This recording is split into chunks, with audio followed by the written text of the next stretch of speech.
At talaga namang gusto nyo talagang patunayan sa akin na makilahok ako sa politika.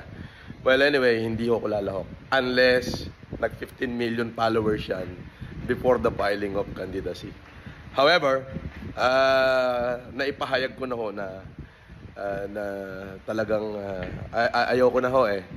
Ngunit ganun pa man, nais kong pasalamatan yung mga followers ko, yung mga Pilipino na patuloy na nagtitiwala sa akin. Ika nga po, the measure of a man is not how to deal with his triumph, but how he stand in the midst of controversy and how he overcome the formidable obstacles in life. Anyway, maraming salamat po. Nasa 1 million followers na ho tayong mahigit.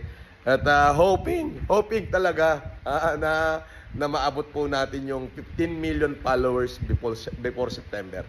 Ganun pa man, may hinanda po akong sorpresa sa inyo. Antayin nyo lang ho yung live ko. Para sa inyong lahat, okay? Order ho ako ng 1 truck na bigas at para lahat pagkaroon ng bigas. Para dyan sa mga followers.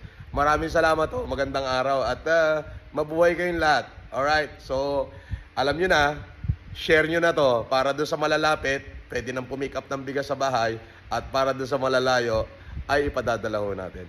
Maraming salamat po sa inyo at sa patuloy niyong pagtitiwala sa akin. Nakakataba ho ng puso. Mula ho dito sa bahay ko, Francis Leo Marcos, magandang araw sa inyong lahat at mabuhay ko kayo. Mga basher, ano na? Ay mahigit 1 milyon na ang aking follower. Abangan nyo po. Yan po yung sorpresa ko sa inyo. Abangan nyo. Bukod ho dyan sa bigas, mamimigay po ako ng, alam nyo na, ng financial para sa inyong lahat.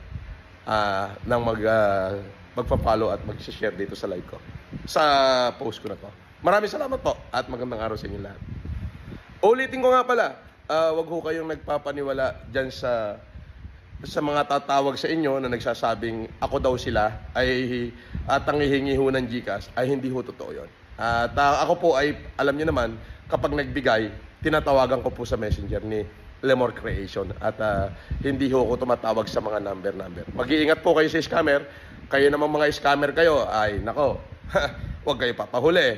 Ay pag nahuli ko kayo, alam niyo na mangyayari sa inyo, ay ngunguyain niyo lahat ng inyong buhok sa ilong at kilikili.